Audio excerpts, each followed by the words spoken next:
Welcome back to Seek the Seekers. I'm Tejal Patel, and this is the place to be if you're looking to live consciously, spread love, and create peace and happiness in your life. And today's vlog is really inspired by you. I've been getting so many questions from seekers asking me, how did I get the courage to leave my practical profession of being an attorney to being a children's yoga instructor and being a blogger.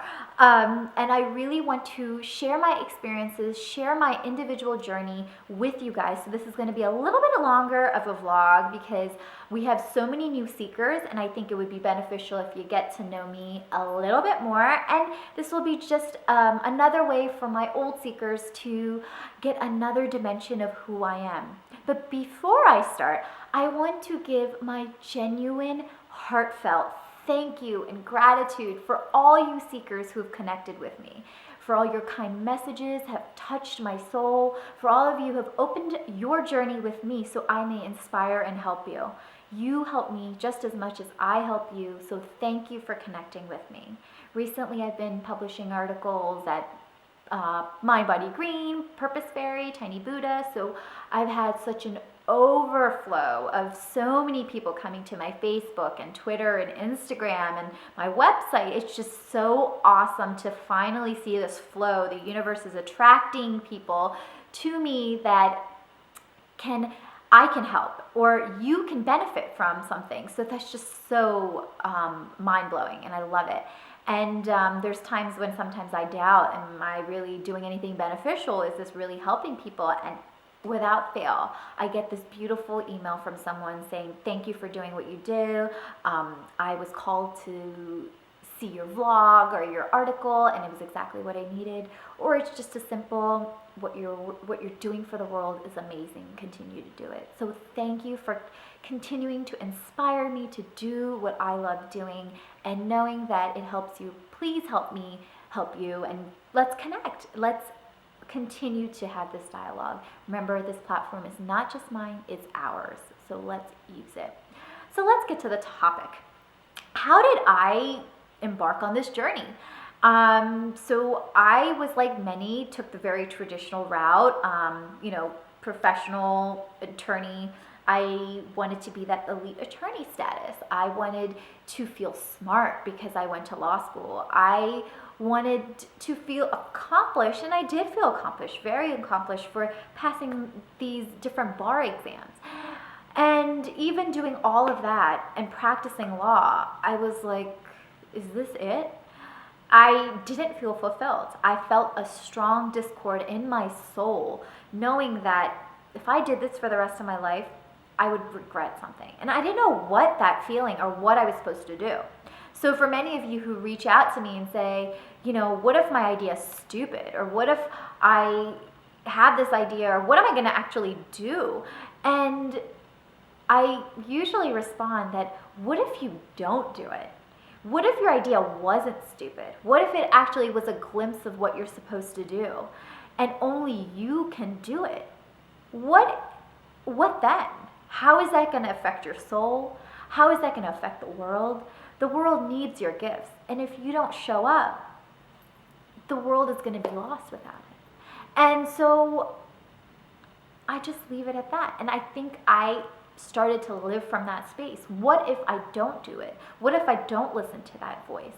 And I started to honor my inner guidance.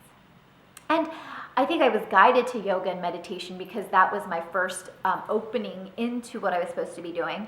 And I used yoga and meditation to help me heal, to help me go through my anger, my frustration. And I started to think, what if I knew this when I was younger? How would I have handled life differently? And from that space, I was inspired to connect with children. I've always loved children. I've always connected on their level. I'm playful. I can get down and be silly. So I thought being a children's yoga instructor was perfect. I can be fun with them. I can inspire them. I can give them some tools to open up that space and plant some seeds of mindfulness and yoga. And I thought that, hey, I think I'm supposed to be a children's yoga book writer and a children's yoga instructor. That's all I really thought that my mission was, but I went with it.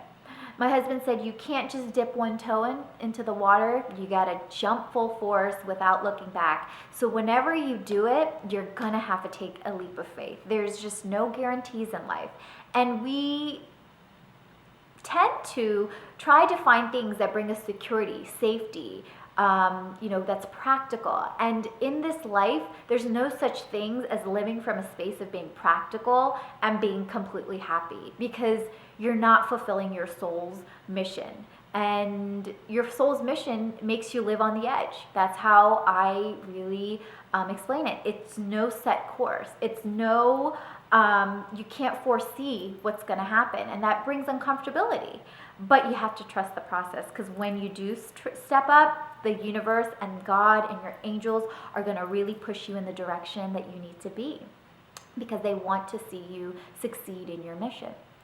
So I went with that, and I loved what I did. And one day my friend really said something powerful that at first I didn't like it, but it's really changed my perspective, and I thank her for it. She said, you can do all this children's yoga and write these books and inspire them, but until the parents and the adults that mold and really create the experiences for these children, unless they change and they are an example for these children, it's really not going to make much of a difference. Yeah, some you're going to plant seeds of mindfulness and yoga, so they might come back to it as adults, but you're really not going to be able to make that powerful impact that you really want to.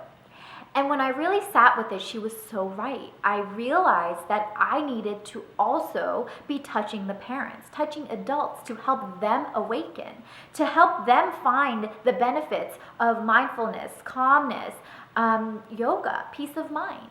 And that's really where Asthita Seekers grew. I never knew from the moment that I quit my job as attorney that I was going to be a personal blogger, that I was going to vlog, that I was going to write, that I was going to publish articles for Mind Body Green or Purpose Fairy. I never knew that's what I was going to do. But my life unfolded as I stepped up. And the universe doesn't give us more than what we can handle, otherwise we would feel overwhelmed. And as I stepped up, I noticed that the universe would allow for more synchronicity. The right people, the right information, the right things were being attracted to me, and I was being in contact. I was being more visible. I was being more out there when I needed to be. So I've been very guided through this whole process, which makes me feel so humbly thankful. But I also feel a lot more security now. And that's so weird, because in this whole realm of insecurity, I feel trust, I feel faith, and that's brought me so much peace. And I don't have all the answers, but I don't need to have all the answers. I know that I live in the surprise. I live in knowing that something amazing could just be right around the corner, who I meet, who reads my article, who reaches out, and I live from that space now. And that's what I urge you to do too when you step up. So things started unfolding, and I started doing Asthita Seekers, and in this realm, I really wanted to make this a vocation. I want to be an author, so I've been starting to write. I wanted to touch the masses, because I felt like I had something important. But I still didn't know what it was. I was doing this kids yoga thing. I've been doing this Asthita Seekers, this personal vlog. Where am I really going to get true abundance? And not just abundance financially, abundance spiritually, abundance with my happiness, and knowing that I'm really doing great work. And I started to being guided to 3 mediums. Over the span of 8 months, I consistently got these messages from these mediums about my life purpose and my life mission. And one was a well-known medium in South Jersey. The other is Rebecca Rosen, which you might know. She's an author. She was recently on Dr. Oz. She's an amazing medium, and I got a reading with her on Gabrielle Bernstein's Spirit Junkie radio show on Hay House Radio. And that was very powerful. And then I recently got one from Rita Stroh, and she is a South Jersey medium. She speaks to angels, and she has a radio show called Talk and Angels. And they all led me and gave me different clues on where my life mission was. And I'm going to be sharing that powerful mission with you, because when I first heard it, I was like, how the heck am I supposed to do that? Because I don't know how I'm supposed to be this expert in this arena, which they told me that I am going to be, or how I'm supposed to really use my gifts. So one of the mediums told me that, not only are the children a teacher for you, you're a teacher for them, but in a different way than you think. I'm attracting children who have really specific gifts, higher consciousnesses, and who really need to connect with me. Because when I was a child, I had gifts. I was able to feel presences.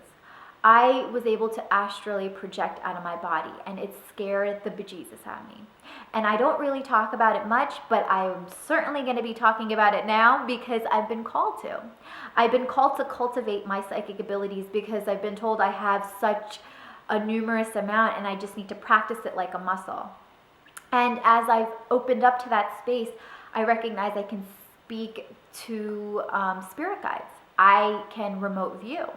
I do feel presences around me. And it's with me tapping into my own gifts, I can understand these children. I can find a place for them that they feel confident. So they don't feel like they have to be labeled and put into a box, because that's what's happening. They're scared. They don't know what their gifts really mean. And they're different consciousnesses as they're adults and sometimes their peers.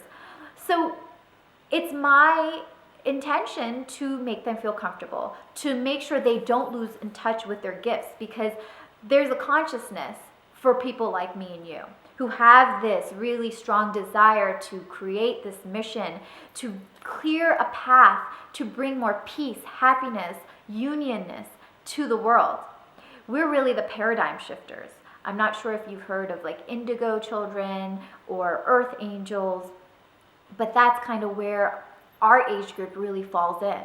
And I'll be talking more about that in some other vlogs, so I don't want to get into that now. But just recognizing that there are people with different consciousnesses, with different life missions to really serve the world, to bring peace. And this next group of kids are really called to make that change. And in order for them to do it, we have to honor their gifts, their consciousnesses, and they're going to be very different to what we believe in. They're not going to be the traditional minded, I need an Ivy League education, I need X amount of money in my bank account, I need to have this job to be successful. Their definitions of success is going to be based on happiness, about connecting, to serve the world, to bring peace. So they're in a totally different state of mind, and what drives them is different. And so that was powerful enough. I'm like, okay, so I got to cultivate my gifts. And then another medium told me, you're definitely on the right path, but you are going to be a bridge. You have a powerful, powerful mission to bridge and communicate to the adults and to the parents how to connect and relate to these children that they might not connect with, how to understand them, how to help them cultivate their gifts and not shy away from them. And really in that space, helping adults awaken, to inspire them. I'm not here to preach or teach or change. I'm just here to help and inspire. You can use me as an example, or you can take what you need, what resonates, and then just leave it behind. But whatever it is, I'm here to be that space to help bring that dialogue. And that was just so powerful for me, because I'm like, well, how am I supposed to do that? And then I started getting fearful. And then one of my friends brought me back down. She said, this is the mission that you were called to do. So you have to step up and do it. You have to do it because nobody can do it the way that you're going to do it. You have these gifts. You can connect to these kids. You have this platform. You have this ability to speak to people. You have the ability to connect to people. You got to take it and run with it and know that the universe has your back. They want you to do this. That's why you were born. And that brought me so much ease, because it's like they're not going to bring resistance down my path because they want this to happen. I have to have faith that I'm being guided. And that's what really happens. Synchronicity, the flow. I get angel number, signs all the time saying that I'm on the right path. I'm manifesting my, my destiny. There's been abundance coming in my life. So I consistently have this common dialogue, which needs to be built to know that you're not alone in this, that you are supported in this, and bringing that dialogue to whoever you believe. Is it God, spirituality, universe, angels, spirit guides, whatever you connect to know that you are supported. And even if it's people that are inspirational like me, if that's where you get your support from, so be it. But get that support, because there's going to be a lot of people who are not going to understand the decisions that you're making, and that's okay. They're just not at that higher consciousness yet, or they don't have that drive within them. But honor it in you. You might be an indigo child. You might be an earth angel. You gotta step up. So what I really wanted to do by sharing that was just so you can get an understanding of my journey of knowing that not everything has been laid out. And I'm quite sure that my journey is going to continue to evolve and grow and, change, and just being open with that. So when you start your path, and where I ended up now is going to be different, and where you're really going to end up when you pass away, the span of what you're going to do with your life is going to be so different. So just be trustful and have faith and optimism, and know that you're on the right path, and honor your feelings. And I hope this serves you well. And I hope you share this with your family and friends, because real change cannot happen without common dialogue. Until next week, namaste, my friends. Bye.